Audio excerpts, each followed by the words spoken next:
Good evening. It's Red Corner Boxing. I'm Mr. Neutral, and this is a USC special debate with just a few of my friends from the boxing world. But before we get started, this show is sponsored by EasyStories.com for all your local nationwide needs, and they handle your goods with care. And Boxing Fight Zone are proud new partners and merchandise suppliers. Look at that, you got the Corona Canelo, the Budweiser Crawford. I think there was another one, but I can't even remember that. There it is, the greatest. So any of that gear you like, just check them out in the bio. Welcome, gentlemen. I've got Håkan ringside live from Sweden. I've got DJ Pat, his Swedish compatriot. I've got Bobby Sampson from Samson and Chance, all the way from Canada. And from Cincinnati, Ohio, in the United States, we got the one and only Mr. Sahan Dai. Welcome, gentlemen, to this special debate. Now, I've brought you all together because we got a few more coming in. By the way, they're running late. There's work commitments in the United States. I've a couple of the boys there still running home from work, but they'll be joining in. So we're gonna start with Claressa Shields. There she is, the multi-accomplished boxer from the United States. She recently had title defenses of a heavyweight belts against Lanny Daniels over 10 rounds. Let's start with that fight, actually, Håkan, because I was hoping for big things from Lanny Daniels. And first couple of rounds started off all right, but as we got to the third and fourth, I'm thinking, is she going to keep doing this? And inevitably, she did, until maybe the later stages of the fight. Where do you feel that she should have had that pressure from earlier on to have any chance in that fight? But it's I didn't watch the fight, so I can't talk about that round by round how I felt of the fight. All right, I didn't watch that part. No problem at all. I have not even. I did not see that fight, but it was expected, really, for me anyway, because Claressa is on another level at that division. But what she do in the future, no clue. Now, Bobby, you saw the fight. We watched it together. We called it together. Very honestly, I just had a very high expectation for the boxing last weekend.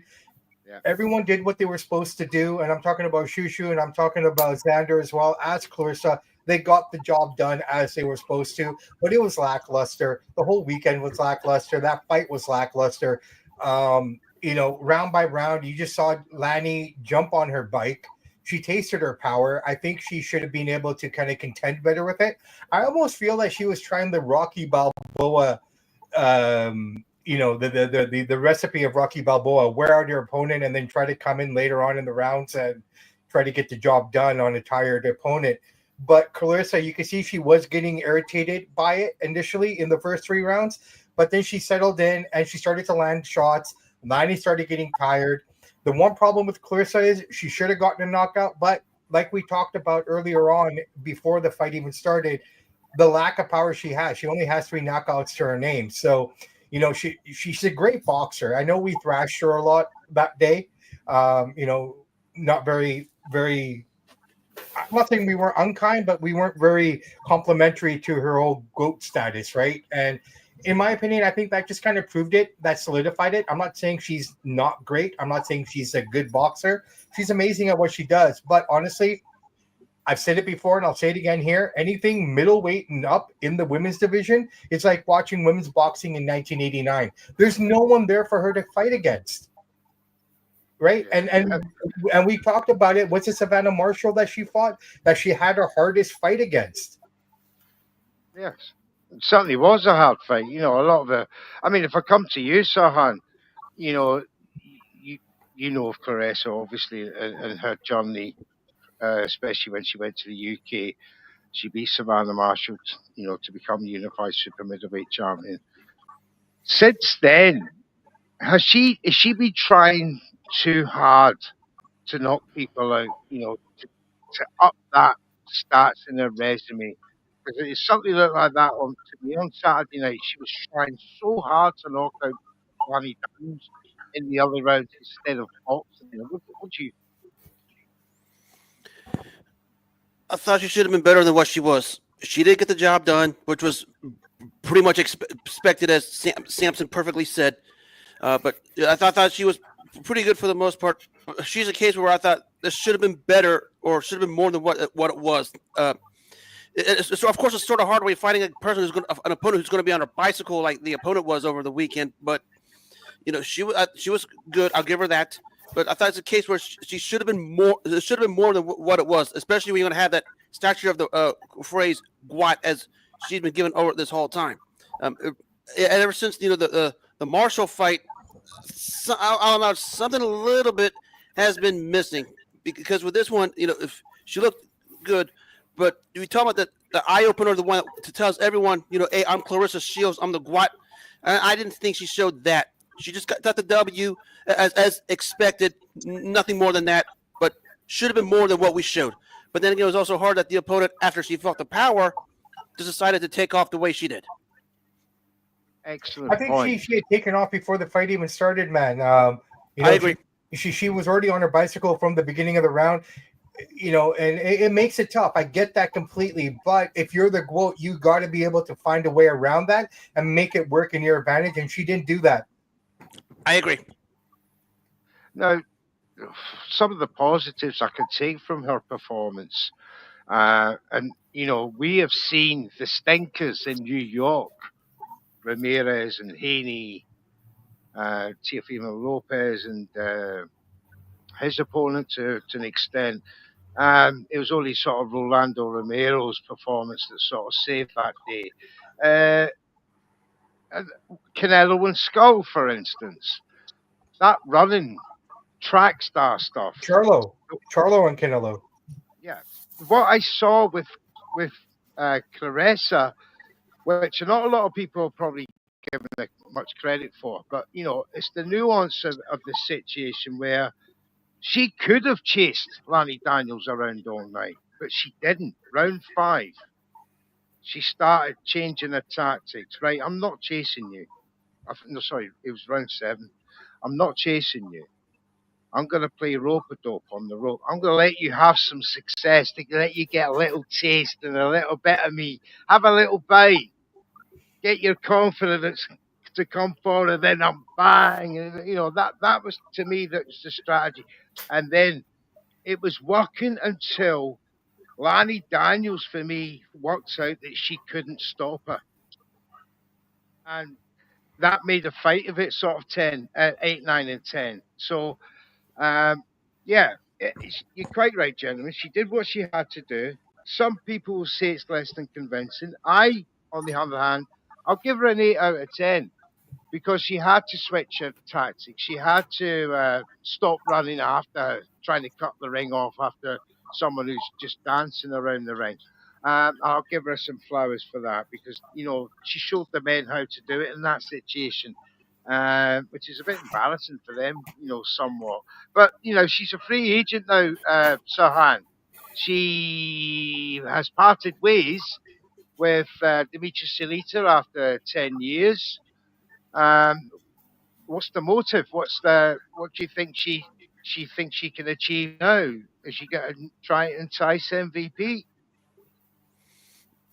Pretty much. I mean, the name out there is going to draw attention. The career is going to make her marketable. Question is going to be who's going to sign her. Now, of course, she's going all in, trying to get a crazy multi-million-dollar fight with a Laila Ali, who's hasn't fought since 2 decades.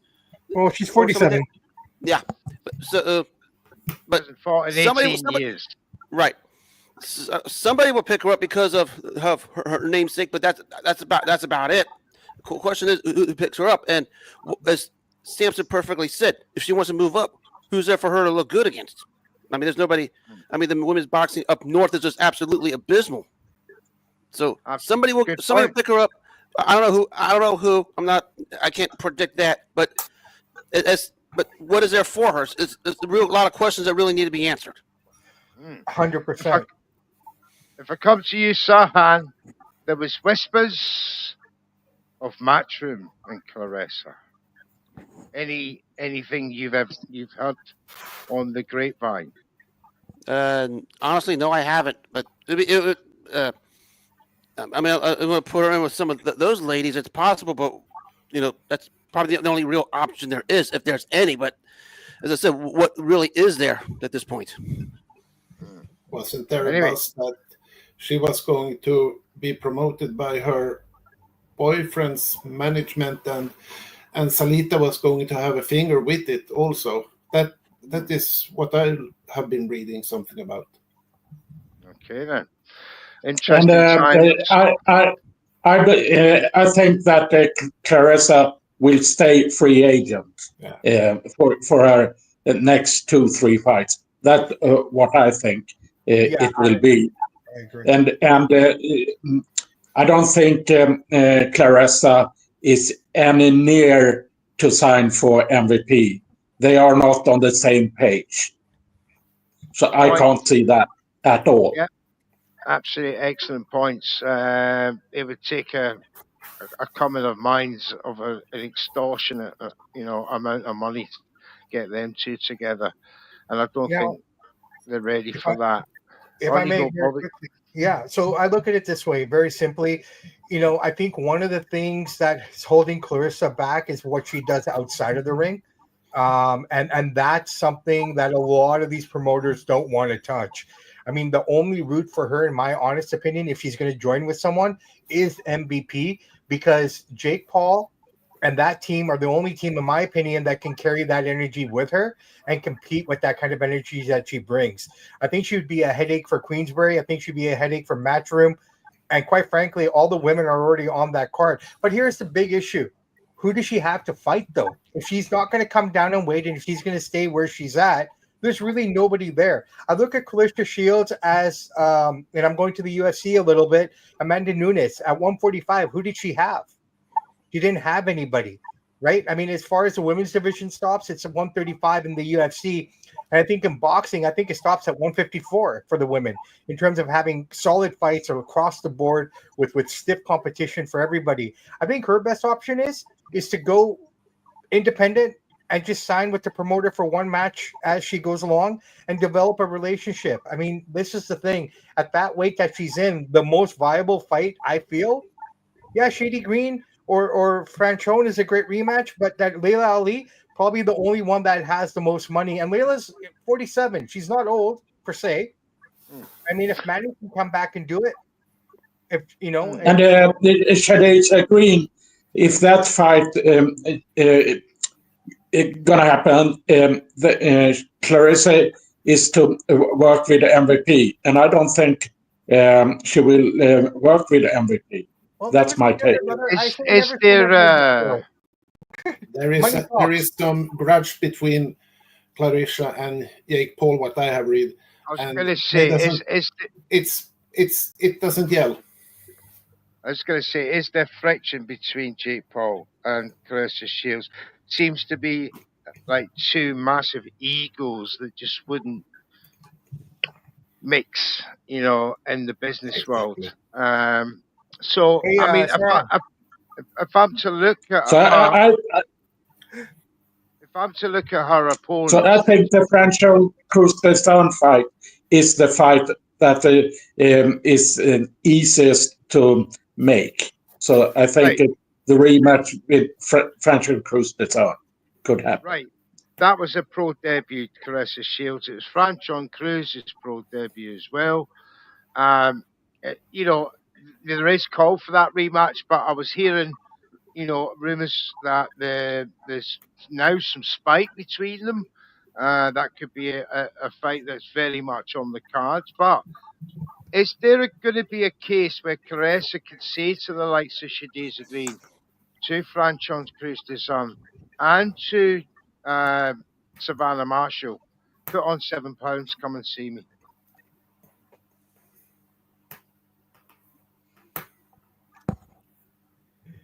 Gone quiet, gentlemen. Well, it's something to think about. Could she not pull them all up to heavyweight? 7 pounds. There's weight classes in boxing for a reason. I mean, if most of these girls wanted to go up there, they could have, but it just I think you already have to have that kind of frame going into that division. Savannah Marshall should easily make 175. Look, and I mean this with all respect. There's a lot of big girls out there who could probably fight her, but they're not of any quality or of any kind Here's of. Here's my thinking. None of them ladies would lose anything fighting her up heavyweight. No. And John Cruz-Dizon would keep her belts. Shadiza Green would keep her belts.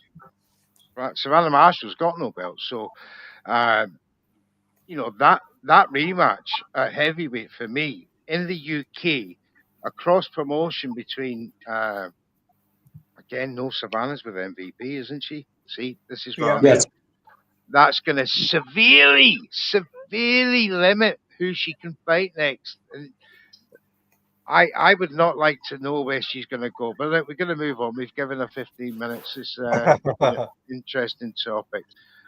Let's move on to Rolando Romero, the new WBA welterweight champion, as elevated by them this week. Boots Ennis has officially dumped his belt and moved to 154, where he's now ranked number 2 by the WBA. Surprisingly enough, thought he'd be at least 1. Never mind. But he'll no doubt be getting a big fight up there. So now, Rolando Romero. Nobody would have thought 12 months ago that this man would be a 147-pound champion for the WBA. Never mind. He is. Now, is this a case of ironic providence here that Rolando Romero, the one everybody skitted and having a laugh about, is now the champion, and Devin Haney and Brian Norman is going for Brian Norman's belt at 147, the WBO belt, a much harder route. We'll get to that in due course, but Ryan Garcia could now be in contention for a shot at this title because Rolando Romero has hinted about the rematch. That's the case of irony, gentlemen. Drug cheat. Given not one shot an interim, he's going to now be given a shot at the full belt. I hate to criticize the United States boxing. I love the United States. I love the fans. I love the media. All you guys. But when it comes to the powers that be of these sanctioning bodies, and I know they're not in the United States, they're actually in South America, but it has to be said, it is egregious some of the moves that they make, some of these sanctioning bodies. And if Ryan Garcia is given a full tilt at the belt with Rolando Romero, there's something wrong, and something wrong with the WBA. But that's them. First and foremost, let me get your thoughts, Håkan, on that situation.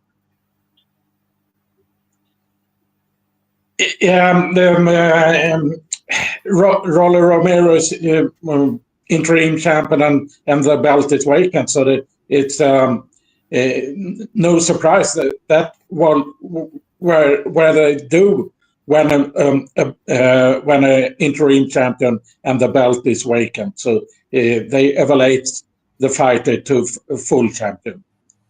And as Red Corner Boxing, my good man James has said, talks were already in place before he was elevated.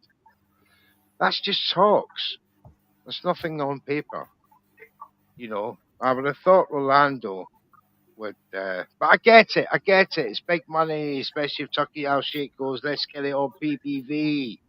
Or let's throw it on our December cards. There's no PPV, but it's going to be on DAZN. It's going to be part of your subscriptions, your new subscriptions. I do get it, but it's so weird. It is so weird. Do you think Ryan Garcia deserves another shot? Welcome to the show, Mr. The Commissioner and AKA $12 bill. Are you there, mate? Peace, my brother. How are you? I'm very well, thank you, sir. All the best for you coming on and joining us Thank here you at for Red Corner having me. Thank Boxing. you for having me. What's going on, fellas? How y'all doing? What's happening, brother? What's going on, man? I'm just chilling, man. I'm blessed. If I said anything otherwise, I'll be lying. What did I just tell these boys earlier? I said, they asked me how I was doing. I said, God allowed me to wake up this morning. Man, listen, that's a win. That's a Yeah. win. We all winning. Absolutely, brother. Absolutely. We the winners. There you go. There you go. Hey, Sarhan, just so you know, I don't know if you can see this or not. This is a North American thing. Only he would understand. Right. So, in terms of American football, lads, he and I are in the same division. Right. True. I was saying to the lads about does Ryan Garcia deserve a shot at the 147-pound WBA title? We're in the want to be honest, I'm gonna say no, but we're in a different era now. We're in the money era. Yep. It's what sells. They don't care about ethics and morals and stuff like that. We just seen a 60-year-old man getting in with a 20-something-year-old man. It's all about money. It's all about events now and making, spectacle. Yeah, boxing has no moral spine right now. Only this. And just on the subject of this as well, Jake Paul is apparently in talks with Anthony Joshua's team for a heavyweight match at the end of this year. If such a thing was going to happen, this will be the year for it to happen. What do you think, gentlemen? I think that fight could happen. Nakisa Bidarian was down in London last night and had a conversation with Eddie Hearn for an hour. Heard interviews with Eddie Hearn that today, multiple interviews that he talked about their conversation. Yes, certainly Matchroom and MVP could put on a hell of a show to accompany such a fight. DG Pat, as much as a horrible prospect of such a fight, yes, it would do MVP or do Jake Paul very well, but is there a safety aspect to this fight? I hope not, because every contract what Jake Paul has put up has been with guardrails and God knows what. So it benefits him. But this time, as Håkan said, I did listen in what Eddie Hearn said, and he had tried to talk Nakisha out of this fight. This is a horrible fight, and Jake Paul can get hurt badly. And that's the truth. But there is so much money involved with this. So, yeah, I think it will happen. It's what Jake Paul wants. He will get it. The money is there. They will get it on somewhere in December. Yeah, exactly what I was going to say for Red Corner Boxing. AJ would do exactly what he did to Ngannou. This would be dangerous. This would be horrible for Jake Paul. I really hope that he really trains very well, because this is going to be horrible. People think AJ's done. He's not done. He's not done. I really believe in my heart of hearts that he really went out there and underestimated the kid Daniel Dubois, like we all did, and thought that he was going to steamroll through him, and he got caught with something. You know what I'm saying? If they gave him another chance, I think that he would, put the hurting on him. But anyways, AJ is not done, and this kid is not ready to step in there with the likes of an AJ. He's going to get hurt. Right, but I agree. before he steps in the ring, Bobby, right? If this fight was to happen, before he steps in that ring, there'll be not a man, woman on the planet who can then see there's something written in the contract. There's something not right about this. This will be on a completely even playing field for Jake Paul. Some will say it could be his first ever fight on an even keel, where he's got nothing written in or no stipulations, shall we say. Sirhan and Bobby, Shall I? from the safety aspect aside, you have to give this man credit if he gets that fight.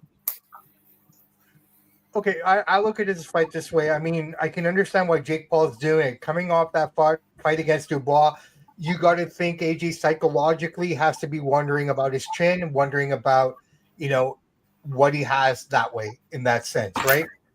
In terms of anything, there's really nothing that you can write in that contract that's going to benefit Jake Paul. I mean, he's going to have to move up to heavyweight. There's no way that AJ is going to go beyond or below 200 pounds. So he's going to have to go up to meet him. So from that perspective, I give Jake Paul for taking a chance on this. Now the money's there, everything's there. Turkey, as much as you can praise the guy, whatnot, I think Jake Paul's come a long way in boxing, but this will be his stiffest challenge. And I almost feel that Turkey and the team wants this fight to happen, just to basically end this the way they ended Nagano. And they almost feel that, Joshua might be that guy. And it's possible. He's not faced that kind of power. Joshua does have power. Joshua has all the tools to beat him. This is going to be a very difficult fight for Jake Paul. But then again, we've said no to Jake Paul constantly, and the guy keeps proving everybody wrong. Granted, lesser competition, all the restrictions, everything in place have always worked in his favor. So this is really interesting. This is a ballsy move by Jake Paul. Really ballsy. This gets an end. Well, it wouldn't end it, but it could potentially derail his boxing career, and then he just sticks to promoting. I don't know. I mean, it's a cash grab. It really, truly is. And it's like, we've been saying here, this is what boxing has become in a lot of ways. It's a cash grab, right? Very quickly, on the Rolly case, if you look at that card in New York, the best two guys that were on that card were Rolly and Tio. Okay? Those were the only two guys who showed up and performed, and I like what Rolly did. And I think that does he deserve the title? Maybe not emailed, not a second time either. But the fact of the matter is he was the better fighter that night, and I don't think Garcia should be the opponent. Yeah. Sirhan, got to ask you the $64 million question. What happens if Jake Paul knocks out Anthony Joshua? It's going to create a lot of intrigue in the sport, and I mean a lot of intrigue. It hasn't already. And of course, let's start from the Joshua perspective. There's going to be a lot of questions out there that is going to require some answers to, especially after what we just saw with him against Daniel Dubois.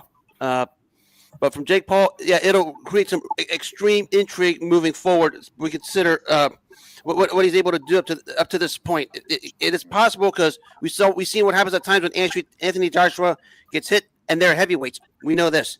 But it would create a lot of intrigue if he was able to pull this off. I know, and the Trill. Can you imagine this being the biggest PPV event in the new era of boxing ever? It can happen. What we could be looking at. It can happen. I mean, it can happen. Both is globally. You know what I'm saying? You got the U.S. and the U.K. You got both markets coming head to head. Is going to be beautiful. You know what I'm saying? You can do it in Floyd's voice, record-breaking numbers. That's what you can do, record-breaking numbers with a fight like this. So I think that if they was to make this fight, because who knows, Jake is great at marketing, and he's great at using moments. He could be using this moment to promote himself and might not even think about fighting Joshua. Like, why would I risk everything to fight Joshua? But I can use his name to clout chase and put myself in position and get everybody still talking about me. I can do that like we're doing now, So there's been plenty of times where he was supposed to fight other people that were real fighters and they never fell through. So we're going to see what happens. So I'm not going to just jump the gun and think that this fight is going to happen. But if it does happen, is a salute to Jake Paul for taking the fight, but it's a dangerous move because AJ is not finished. Not by any stretch. And all money ain't good money. Because if you go in there with AJ and there's no claws and now you can really get hurt. You can get really hurt. Really, really bad. Very all bad. Good money. He's taking a massive risk with his health, because he's not a natural heavyweight. He's not.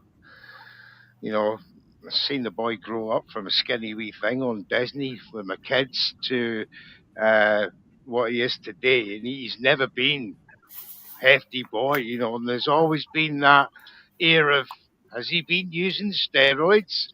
So I imagine there'll be no VADA involved with this fight, but we must move on, gentlemen. I want to come to the big fight coming up, the undisputed 168-pound title fight. Sorry, mate, it's not. I forgot to give that one. Crawford and Canelo. There it is. Now, we were saying today in certain tweets around the globe that Terence Crawford has put on 20 pounds of muscle and is looking sharp in training, or just as sharp as he was at 147 pounds. I find that hard to believe. But Trill, tell me, we'll start off with you. You're a big Terence Crawford fan. What are you seeing? Are you seeing some nice training videos? Are you still confident that Canelo could well be one of his victims? I'm one of these guys, right? I still believe that they made weight classes for a reason, right? I believe that. I believe that they made weight classes for a reason. But if there was somebody that was talented enough that can go in there and can move and get a decision win, I think that Crawford could get a decision win over Canelo, right? But I don't like this whole putting on the 20 pounds of muscle thing. I hope that that's them blowing it out of proportion, because you know me, I like to work out too. And I went from 168 and I was going to go to 200, right? All muscle. And you notice for some odd reason, my cardio are much more sluggish or much more slower, right? So I know for a fact if he's doing that in this amount of time, that he's not going to be able to. It's different type of weight, and especially just putting on muscle is going to make him slower, and he needs that reaction time. I hope he's not just thinking about going in there and slugging, because that's not good going against the bigger man. Now he was going to go there and he was going to box and be elusive and be able to move and hit those shots from different angles like he does and switches back and forth. Like he can do that and get a decision. But if he's trying to go in there and go toe-to-toe with Canelo Alvarez, I'm sorry, he's going to lose, because once I said they make weight classes for a reason. And I'm going to go with the guy that's been there for the longest, and that's Saul. Thanks, mate. Appreciate that. Sahan?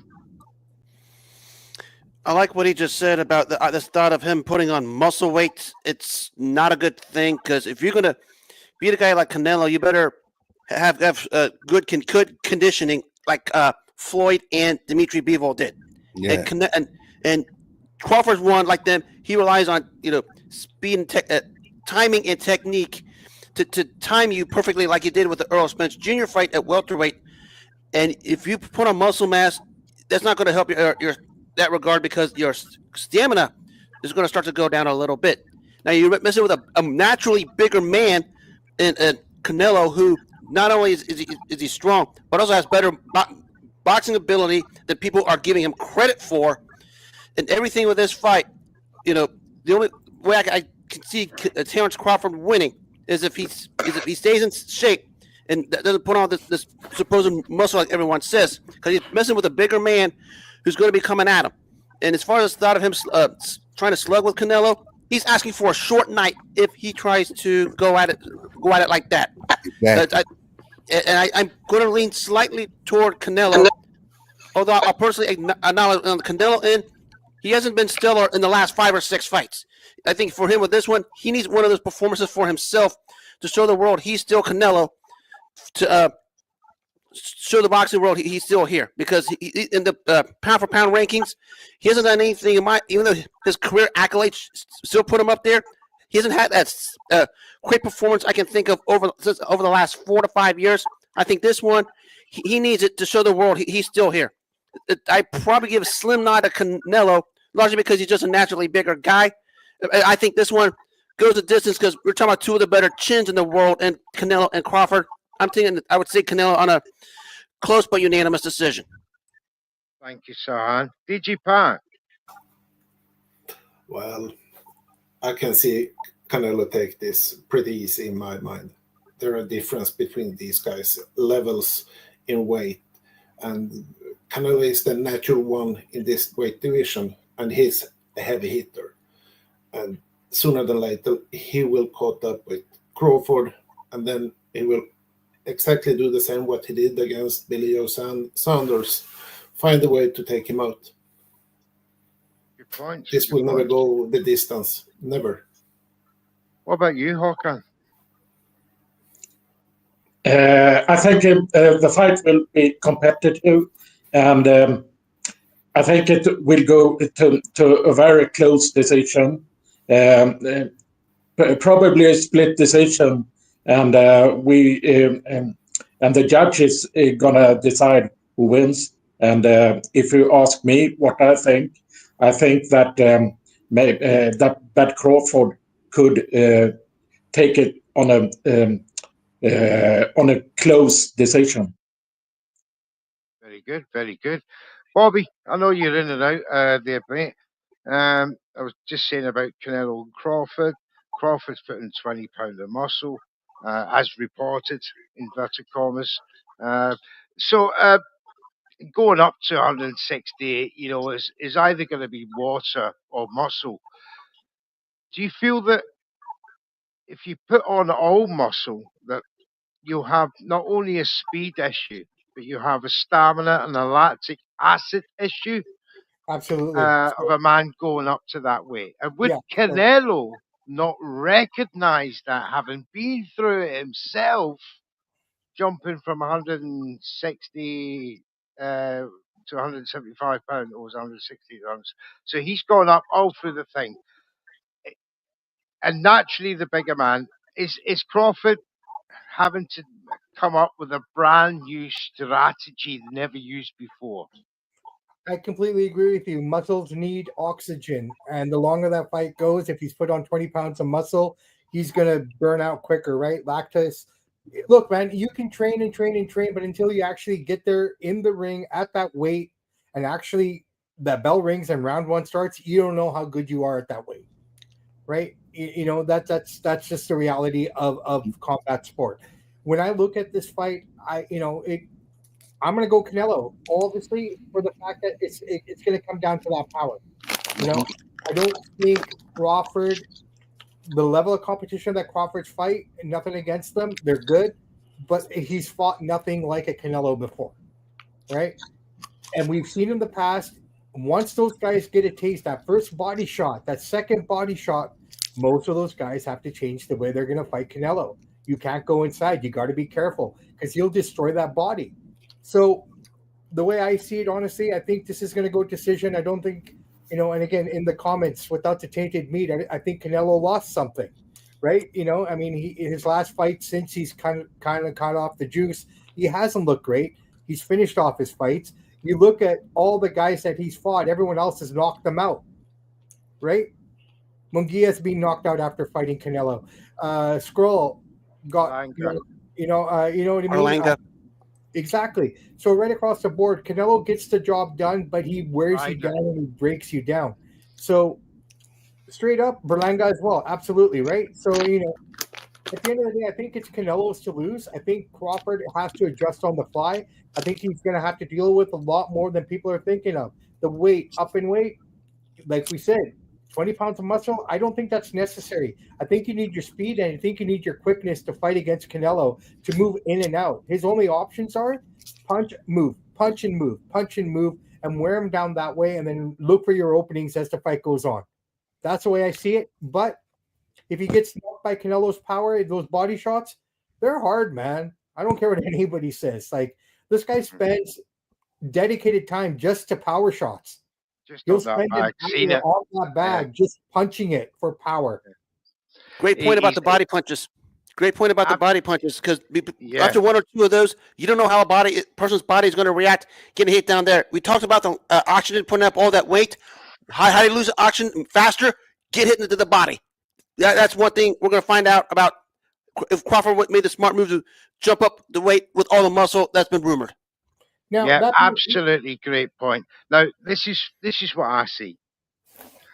I see a man in Canelo who's not been tested since Billy Joe Saunders, who's not had the oomph to get up for a fight. If you look at all his fights since these mandatories and Berlanga and Munguia and Ryder, he's not got himself up because it's routine. Crawford has got him up for this fight, right? Crawford is the one that's come to him. That was, after that. He got belt Scuba Bevel. After that, sort of slight in a way that Crawford has called this man out from 2 divisions below.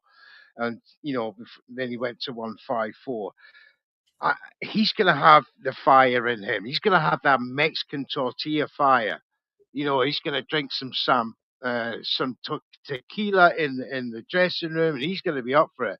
Now, Terence Crawford, as we've just said, putting on 20 pounds of muscle, the risks with lactic acid, the risks with less endurance, less speed. And Sahan, you knocked it right on the nail on the head for me, the body shots.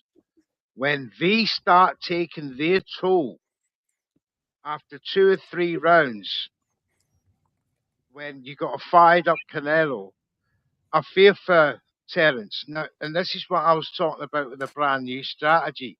He can't go toe to toe from round 1. He has to win rounds, however. So how does he do it? We know what Canelo's going to do. Canelo's going to come forward. He's going to come forward round after round after round, as he does in every single one of his fights. Even the fight he lost against Bevel, he still didn't change his style, right? And that's what Crawford's going to taste. And then you got to factor in the fact that this constant pressure, Terence is counter-punching him because he's got to score rounds. Defense alone is not going to stop Canelo throwing, closing the gap or cutting him the ring off and then unleashing left, right body shots, because that's where he starts. He starts downstairs and then comes back up. And I just get this feeling that Terence is going to get desperate at some point, where he, I've seen a couple of fights with Mosley, with Gamboa, where I can't remember the other fight where he was down and he was saying, I'm down, or he's going to do something desperate. And I think he's going to get caught because the traps that Canelo has set up catching Bobby. We got to remember as well, Crawford is notoriously known for slow starts. So where's he going to win the rounds?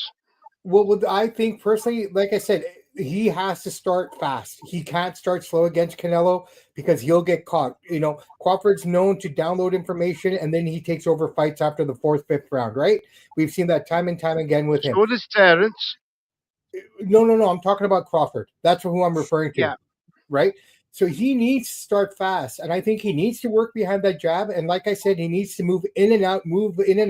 Because Canelo, we know he's lead-footed. He just keeps marching forward like a juggernaut, right? He's not springy on his feet. So he's going to be flat-footed. He needs to take advantage of that.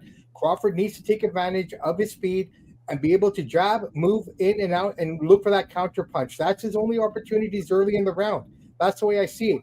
Otherwise, he gets caught, he's going to get hurt, and he's not going to know what to do, because I do believe in the heart of my hearts that Terence Crawford is never, ever going to experience a shot like that kind of power than he would from Canelo when he gets caught.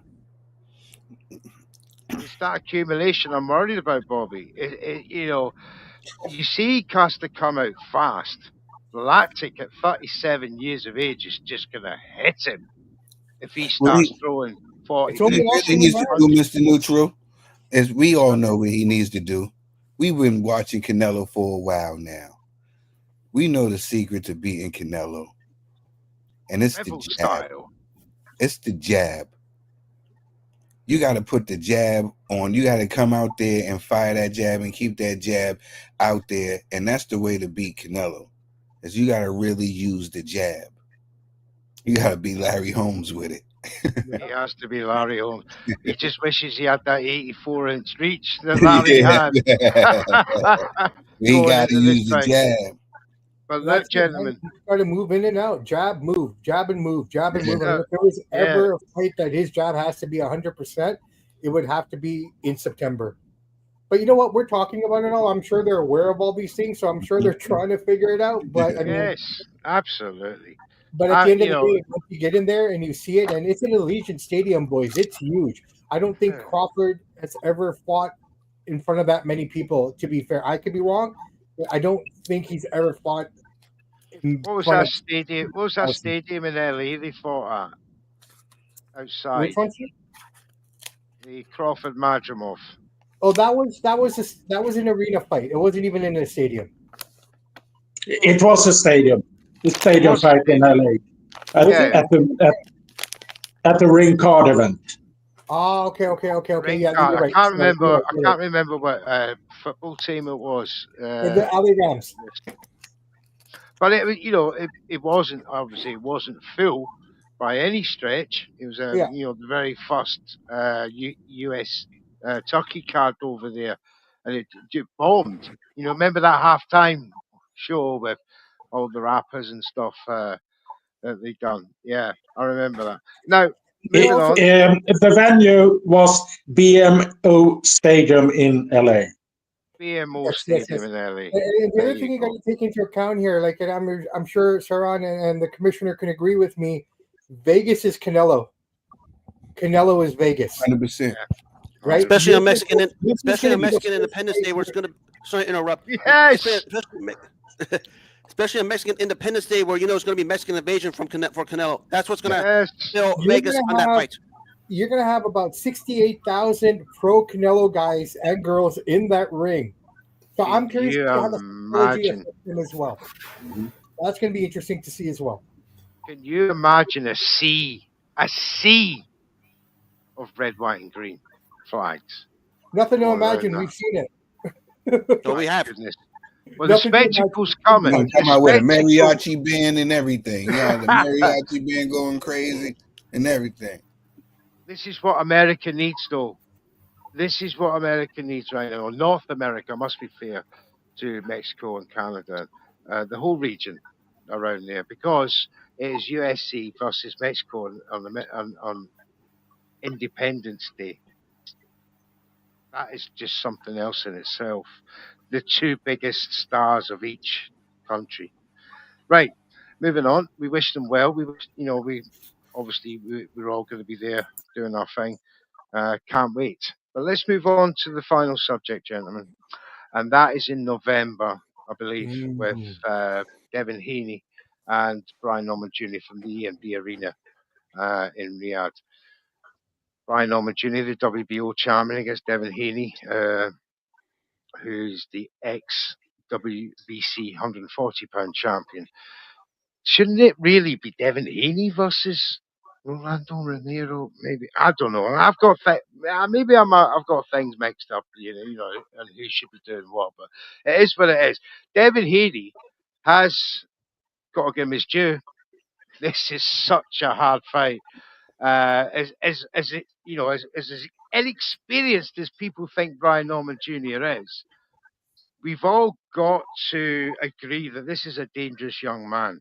And for Devin Haney to move up not only to another £4, because he's not fought at the 147 limit, he's fought at 143 and then rehydrated afterwards. No doubt he'll come in the full limit this time. Again, I come back to the putting on weight and the slowing down, the speed and the endurance, because he'll go up to a full 147. How much he can, there he is. Hello, Jonathan. How much he can keep relative speed enough for 12 rounds against, again, it's going to be, for me, it's Canelo Crawford type situation. A guy who's just going to come walking down. He's going to be throwing bombs to the body, as Brian Norman Jr. does. And then you've got the wonderful jab work of one Devin Haney. His footwork. You've got that, that wonderful ring craft that he shows. And welcome, Jonathan. We'll get to you in a second, mate. You can start. You can start us off. Welcome. You work hard. Thank you for coming on, mate. Do appreciate it. Get yourself a drink and calm down. Now, if I come to you first, Håkan, what is your initial thoughts on the fight itself, first and foremost? Then I'll come up to you with another question. I think what Devin Haney has showed in a lot of fights that I think he could handle Brian Norman Jr. Like when he did with Kambosos Jr. twice in Australia and some other fights. So that's my initial thought that Devin Haney is the only fighter that could win against Brian Norman. Do you feel that he has that lightning speed that he had at 135 pounds? He could carry that forward into 147 against a pretty quick 23-year-old himself. This will be the youngest. This will be the youngest chap that Devin Haney's ever faced as a professional. Yes, and Devin Haney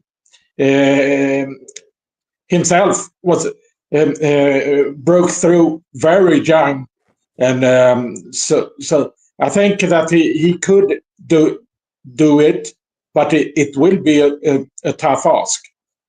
Very tough ask. DigiPat. Devin Haney needs to stick with his jab. Start with his jabs. Work with that. Start getting into range, and don't let anything slip in the guard, because Brian Norman Jr. is ruthless when he finds that hook, the spot, and everything. We did see that when he was in Japan, like in the last fight, he did flush knockout. That is my fear, that Haney might slip and then it's good night. But you think he has to be? I think he has to be super aware of full 12 rounds. Yeah, exactly. All the way, all distance, all rounds. He needs to be sharp. He needs to stick there and never slip. Then he can win this. Thanks very much, mate. Sirhan, what do you think? We haven't. Samson, I'm sure, can probably. I'll throw a North American sports analogy. When fighters are athletes or teams are hot, they have all things going good. Right now, no fighter's trending upward more than Brian Norman Jr. and at the right time, especially when we consider what he just did in his last couple fights. One of them you and I just watched, and this is a very complex challenge facing for Devin Haney, especially when we consider what took place a year ago with the Ryan Garcia fight. We know what happened. Of course, we know what happened with Garcia after the fight, where Devin Haney got beat up quite good. He's going to have to be on his A game to do what he can to keep the Brian Norman Jr. off of him, because Norman Jr. is going to be coming. This is a moment Brian Norman Jr. has been working for. This is something he's wanted, and he's going to make the most of this. And right now, Brian Norman Jr. is on fire, trending upward, and we're going to hear big things from him coming forward. Devin Haney deserves a lot of credit for taking this fight against a really good standout in Norman. So you got to give him that. But right now, Brian Norman Jr. is cooking right now, and I myself will probably have to make him a favorite going into this particular fight just because of how he's been over the last year and a half. Yeah, he is the favourite, actually. He's opened up as favourite in the book. He's a little slight favourite. I think it's -180 and +124.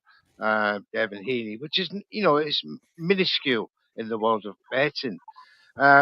Thank you for that, Sirhan. Now, if I come to you, Bobby, you've had the first three lads there and what they say in them. Are you of a similar mindset?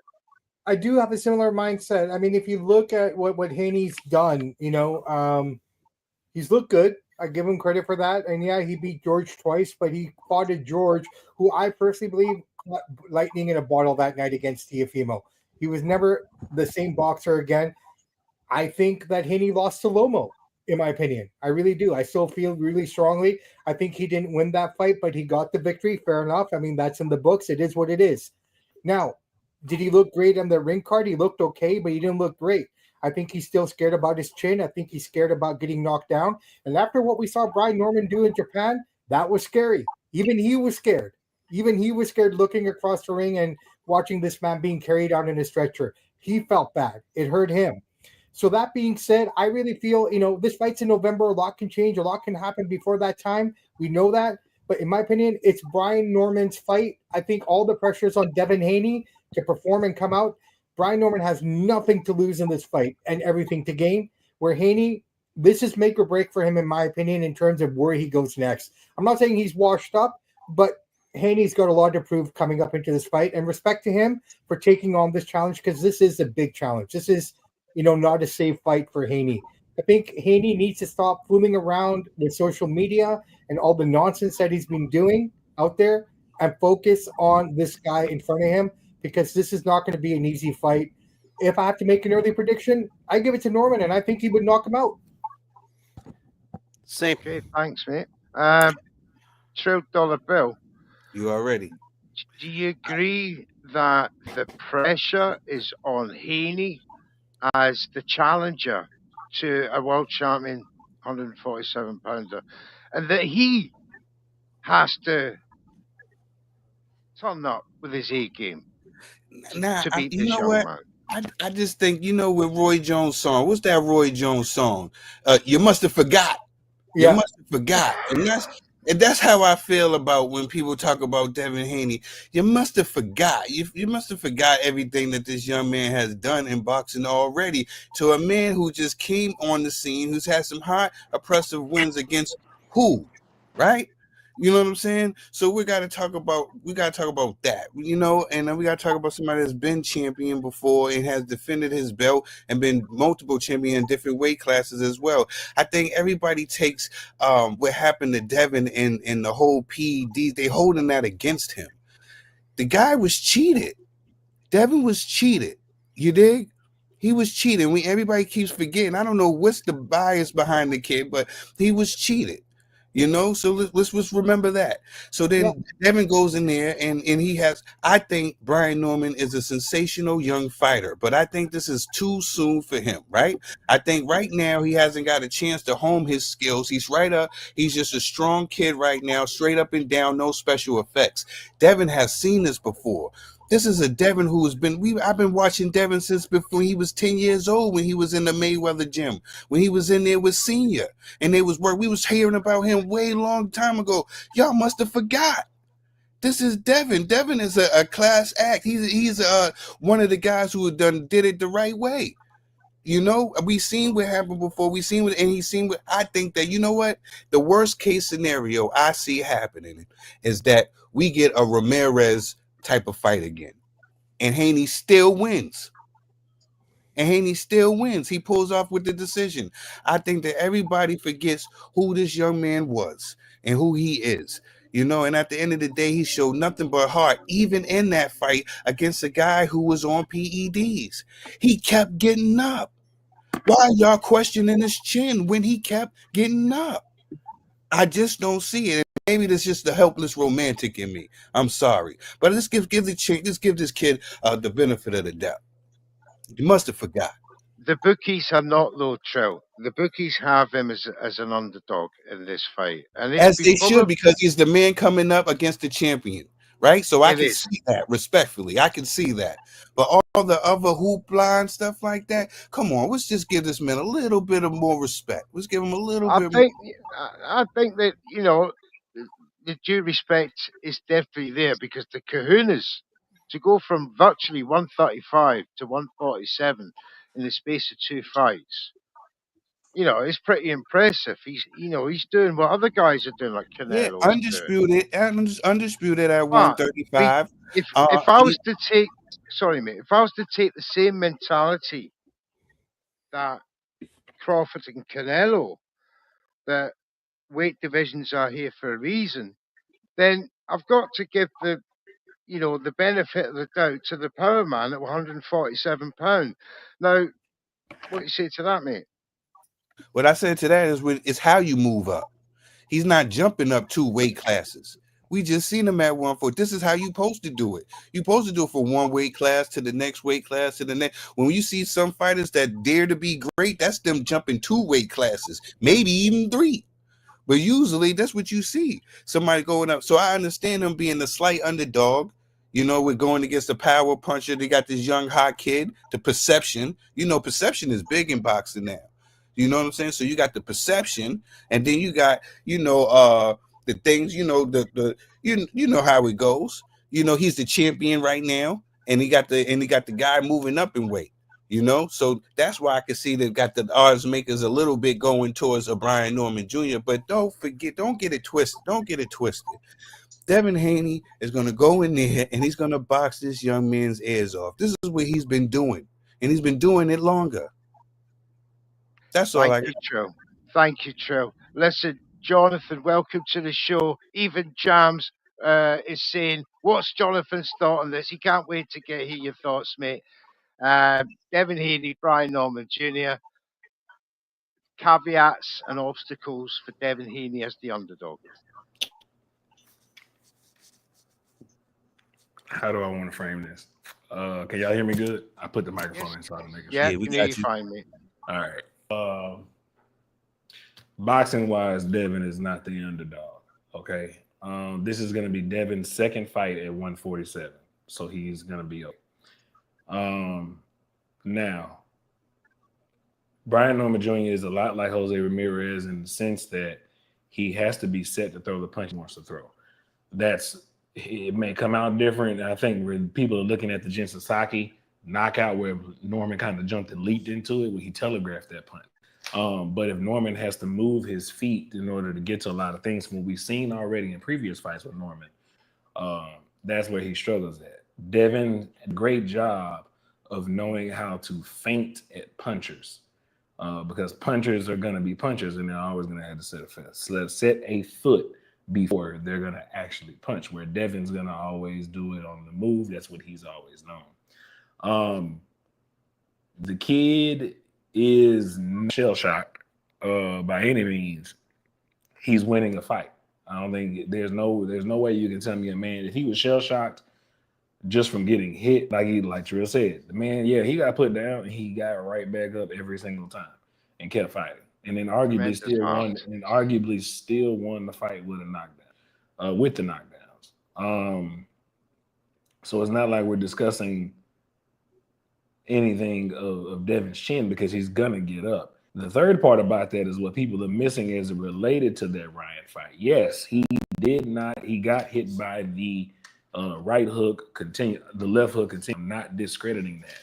What people are discrediting is how many times these two men have fought each other going into the fight. And the reason why Ryan Hook is able to get those punches off, because the familiarity with Devin with each other, that plays into it long for the fight. Devin treats this fight in combination probably closer. I said Ramirez. He might treat it closer to Ramirez. It might get treated closer to the Regis fight, where Regis was still a huge puncher at 140 pounds. Regis Prograis was still a huge puncher at 140 pounds. Let fans and butts about that. But 23 from 29, correct? Yeah, correct. There's no ifs, ands, and buts about it. Everybody's been in the ring with Regis. Tell you, the boy punching with bricks. So Devin, to me, wins the fight. It's 8-4 in my head right now, and as the fight gets there, it might change to 9-3, and that's not a knock to Brian Norman by any means. I mean, by any means. And I think it'll be a close fight visually as we're watching the fight, but I still think the scorecards are gonna have it still separately from what it actually is going to be. Thank you, Jonathan. Thank you for your thoughts. Brett, the boxing man from Canada. You're here at last, mate. Sorry for keeping you so long. You've been hearing what the boys have been saying. What's your thoughts on this fight? And I'll get back to you lads for a couple of the other fights we're going to as well. Yeah.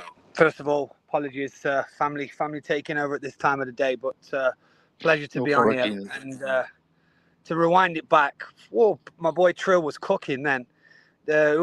Who's got the fight? Is it DAZN that's got the fight? Yes. Yeah, DAZN needs to hire him for a breakdown because I think he absolutely smashed it unbelievably well. So big up Trill there. I have to agree with, yeah, you're welcome, bro. I have to agree with both Trill and Foreman that I do think that Devin will find a way to win. So will it be pretty? I don't know. Is he a bit shy now to engage? But his boxing IQ is incredible. I've always been a huge fan of it, and I just remember watching the Garcia fight, and just my mouth was open the whole way because I couldn't believe what I was seeing. Just because I really, really going into the fight rated Haney, and as we all do, is someone takes a bit of an ass whooping and then we rule him out. Okay, given the fact that he wasn't very pleasant on the eye in his last fight. Now all the doubters have set in, but he's an unbelievable boxer, and I think that his smarts in the ring will outsmart Norman Jr. and he will win on a points decision, whether that's a wide UD or a close UD. I still think he finds a way to get the job done. Excellent point. Now, what's your thoughts on Canelo and Crawford? We talked about that as well. Is that one back to me, mate? Yeah. I can't wait. I'm so excited for it. But I'm getting into some Twitter beef, if you like, ex-beef arguments with. I don't understand why people have to be so one way or the other. Like if you think Canelo's going to win just because of the size difference and the things that he can do in the ring, then all of a sudden you're a Crawford hater. Crawford's one of my favorite fighters, and I got into it the other day with somebody who like, you're just a hater. I can't be a hater if I've tuned into all of his last 10 fights. I've been in awe of him. Exactly. I've been in awe of the things that he can do. I always say, watching him in the first 2 rounds, that's my most exciting bit because I'm watching him download all the information. He's touching them and he's going, right, let me see how close I can get to you. Let me smell you a little bit. And then round 3, you go, okay, the popcorn's ready, let's go. And then he takes them out. But I just feel in this that Canelo is going to be too big, and I think Canelo wins on points. But as I said, if that makes me a Crawford hater, then so be it. You're asking my opinion. That's what I just see, that Canelo will get the job done on a unanimous decision. I don't understand it. We can love so many boxers, but when two come together, you've got to pick one. And then, you become a hater. I've had the same thing. You know what it is? You know what it is, man? Because we're fans of boxing, not fans of fighters. Yeah, exactly. Some of these guys be fans of fighters. They fanboys instead of fans of boxing. I'll be sprinting around my living room if Crawford knocks Canelo out, jumping all over the place. Exactly. The dog will be barking. The missus will be telling me to shut up. I don't care which way it goes. If Crawford's that man's out, I just tweeted that earlier this morning where I was more so like, bro, if Crawford 1 wins the fight, but if he 2 does knock him out, that rewrites everything that we thought we knew about boxing, because now somebody different can do something that we haven't seen in a larger way. It's different from Roberto Duran going from 35 to 47 like he did, or 54 when he fought Davey Moore, right? I think that a lot different from that, to me. It seems different, maybe, because I wasn't live there living in it, but Crawford would absolutely change history and conventional boxing knowledge from this point forward if he wins that fight. It's generational legacy, isn't it? Listen, you beat the pound for pound number 1 of the generation. Canelo is ridiculously low on some of the pound for pound list, but that's just subjective. But the simple thing is, the man's undisputed. He's He's defended his undisputed belt 3 times. Yeah, but listen, he's going on for a 4th. Sorry, on you go. Neutral, mate. Like, the thing is, this is the great thing about the fight, because you can make a massive case for either one of them to win it. Either one. And if Crawford does it, he deserves his immortal status, because he's, in my eyes, he's already one of the best that we've seen in our generation. Yes. So if he gets it by a unanimous decision and it's a sloppy fight, I don't care. He will still get the props that he deserves for daring to be great. And if Canelo beats him, of course, people are going to say, well, he's the bigger man. Canelo won't get the same props. But at the end of the day, he won't get the same. No, he won't get the same. But us boxing fans will say, well done, boys. You put it on the line for us there. Mm-hmm. Yeah. Boxing wins. Yeah, for sure. Wins. And, either way, either winner is going to be immortalized. If both boxers are immortalized anyway, but this one will put them ahead of the likes of Sugar Ray Robinson, the likes of Muhammad Ali, because of that GOAT status that will be attached to it. Although, it will slightly be more fitting that for Terence Crawford than it would be for Canelo, because he'd be unbeaten still. 5-weight world champion, 3 times undisputed. Come on, there's nothing to match that through the course of history, really, by any boxer. So, and Canelo has got the carrot of beating the number 1 pound for pound man in the world right now. In many people's eyes. Foreman, I want to come back to you quickly before we close the show. I want to get your thoughts on Rolando Romero. Might be talks on the way he might be defending against Ryan Garcia, and give us your quick thoughts on the possible fight between Anthony Joshua and Jake Paul. All right, so Rolling and Ryan, sure, whatever.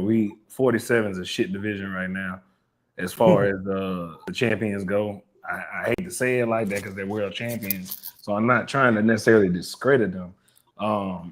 But it's more so it's elite status, is it? Yeah, they're just not the best. They you know what? They are in the same place 1v2 was for a long time. There was nobody to stand out and take their position. So, with Boots leaving, that changed everything for 127, because at least there was one highlight, and now we don't have a highlight where here comes Devin. But Ryan and Rolly rematching, cool, whatever. It gives another fight week of entertainment or whatever. I guess.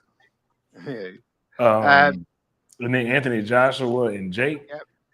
Yep. Could be the talks on the way. Matchroom are talking with Bidarian from MVP. It could well happen in December.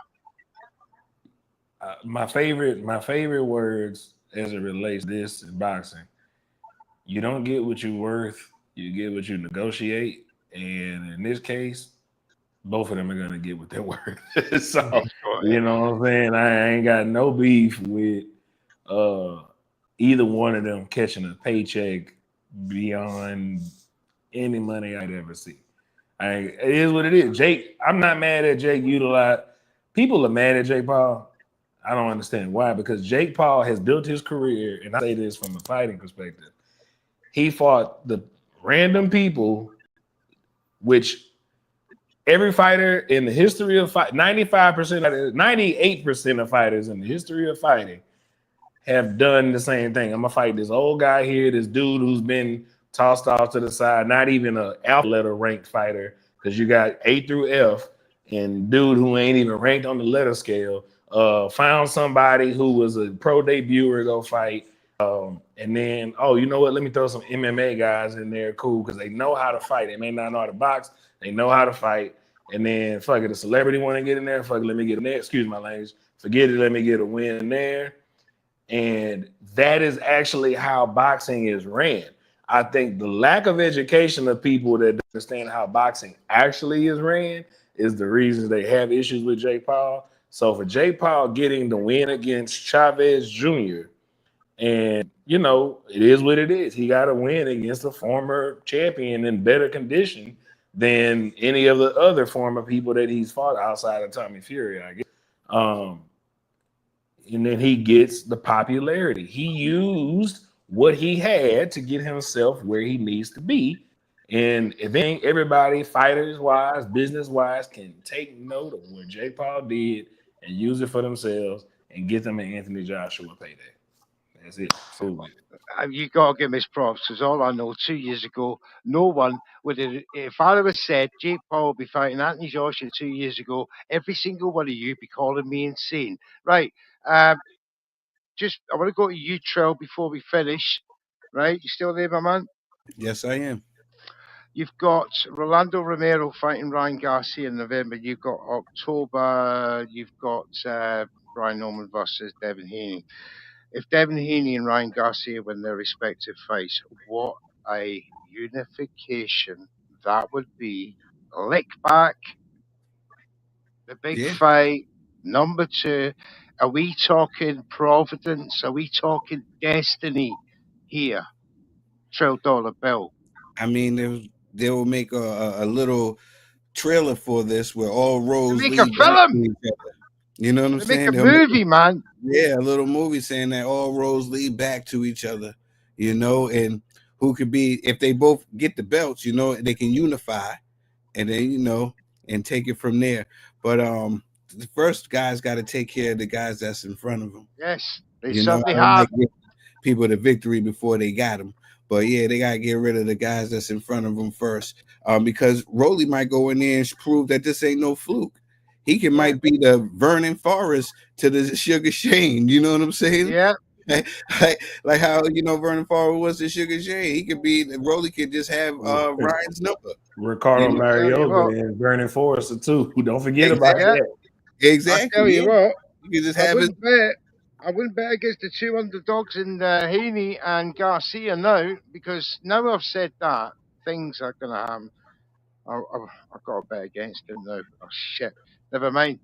Ryan Norman, Devin Haney, Rolando Romero, Ryan Garcia. I can just see an ironic future, and where Devin Haney gets his leg back and becomes probably 2 times undisputed while he's at it.